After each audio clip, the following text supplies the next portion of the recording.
Bonjour à tous, aujourd'hui dans Effervescence et Stress Défense, une question que vous m'avez posée, merci, c'est que faire face à un proche en burn-out, face à un proche dont on soupçonne le burn-out, on le voit arriver, on a vu les signes que burn-out is coming, ce dont je parlais dans la première vidéo, ce dont je parlais dans ma vidéo avec les 20 signes que burn-out is coming, on sent qu'il va y aller, qu'est-ce qu'on fait?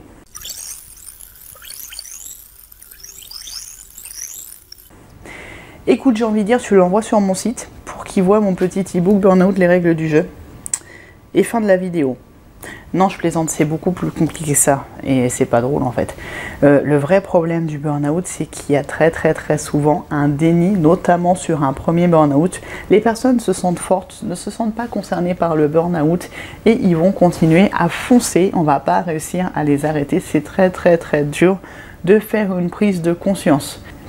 C'est un peu comme le fumer-tu, on a beau écrire sur les paquets que fumer-tu, les gens continuent à fumer. Et les personnes qui sont comme ça à fond dans le surinvestissement, on a beau leur dire qu'ils vont se prendre un mur, ils vont continuer, ils vont se prendre le mur. Et parfois, on n'a pas le choix. Donc je pense que c'est pas ce que tu t'attendais à attendre dans cette vidéo, mais je pense que c'est important d'informer, de sensibiliser sur le burn-out pour que les personnes puissent se reconnaître. Donc moi j'aime bien le faire avec pédagogie et humour, j'aime dire la pédagogie pour épée, l'humour pour bouclier, ça passe avec des ressources comme ce petit e-book, mais les personnes ne sont pas forcément prêtes à télécharger un e-book sur le burn-out parce qu'ils ne se sentent pas concernés. Ça peut être mes petites vidéos très courtes et très pédagogiques qui expliquent le burn-out avec des piles ou les 20 signes que burn-out is coming en mode subtilement. Je pense que tu devrais regarder cette vidéo, tiens j'ai récupéré ce petit e-book, je pense que tu devrais le regarder. J'ai eu des retours de lecteurs et ça avait aidé à faire la prise de conscience et les personnes se sont arrêtées, ont réajusté à temps. Mais il y a des personnes qui sont dans le déni, qui sont très surinvesties, qui vont avoir besoin d'y aller. C'est très moche, c'est très frustrant pour moi de dire ça.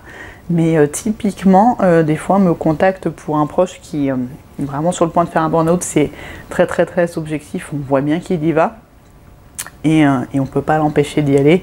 Et finalement, le rôle du proche, de l'accompagnant, du conjoint, c'est souvent les proches, les collègues qui se rendent compte, qui voient ce qui se passe, va finalement se situer après, une fois que la personne aura fait le burn-out, en lui laissant un espace, en lui proposant de l'aide, de l'accompagnement pour qu'il puisse vivre cette phase de mode zombie, le mode chat, c'est qu'on prend le mode chat et on peut rien faire, on reste couché, on est en mode larve parce qu'on est complètement cassé physiquement et moralement et ça prend du temps à remonter. Et donc c'est laisser cet espace-là, ne pas dire mais je comprends pas, t'étais fort, t'étais machin. La personne elle se le dit déjà, c'est pas la peine d'enfoncer.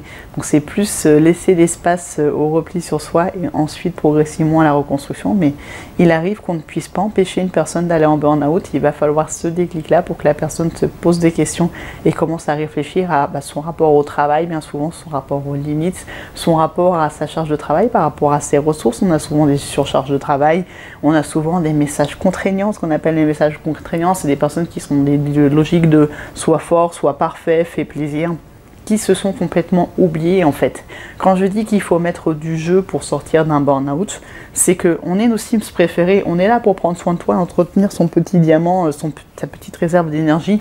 Et en fait, les attentes extérieures et la société est maintenant telle qu'on nous pousse à faire toujours plus vite, toujours plus fort et on ne peut pas suivre et les gens vont essayer de suivre un idéal qui est en fait inaccessible et s'épuiser en l'atteignant. Et il faut parfois un burn-out pour qu'il y ait cette prise de conscience que le rapport au temps, au travail n'est plus forcément très sain et c'est bien dommage de devoir passer par la case burn-out pour avoir cette prise de conscience et réussir enfin à réajuster son rapport au travail, au temps, à soi et réussir à se préserver. Une vidéo frustrante, autant pour toi que pour moi j'imagine, mais oui voilà, c'est informer, c'est amener vers des petites ressources sur le burn-out plus ou moins subtilement. Moi je sais que j'ai une formation qui est la quête de Stress Fighter, le module 1, qui présente les mécanismes du stress, comment le stress peut conduire au burn-out et qui invite à la fin à mesurer son niveau de stress. Il est gratuit. Il est en accès libre, il faut aller en bas de la page de présentation de la formation, je te mettrai le lien. Et là, la personne, si tu arrives à la mobiliser pour qu'elle aille voir un petit peu de plus près ce qu'est le stress et comment le stress conduit au burn-out, aura l'occasion de mesurer son niveau de stress. Sinon, ça va être des petits signes. La vidéo des 1 signe que burn-out is coming peut faire tiquer. J'ai aussi une version article, une version infographie, tu peux faire passer ça. Mais ouais, le déclic n'est pas forcément évident à faire avoir à la personne en face. Il y a souvent un déni face aux bonnes intentions de toi qui veut préserver ton proche. Voilà, c'est alerte Après, la personne est responsable d'elle-même et certains ont besoin d'aller jusqu'au burn-out pour commencer le travail de reconstruction. Et c'est là que tu vas être là et c'est là que les accompagnants vont être là et que moi j'ai des programmes de coaching qui accompagnent à la reconstruction post-burn-out. Et parfois, je sais que des personnes, je ne les aurais pas avant et je les aurai après. Et ça fait partie de l'apprentissage, hélas. Donc c'est pas la vidéo la plus fun, hein, mais ouais, c'est ça. C'est donner un minimum d'informations, ce qu'il faut pour que la personne puisse se reconnaître et s'arrêter à temps. Mais après, le choix lui appartient. Il y en a qui ont besoin d'aller jusqu'au burn-out. C'est comme ça. Mais c'est super d'informer, de vouloir alerter. C'est important.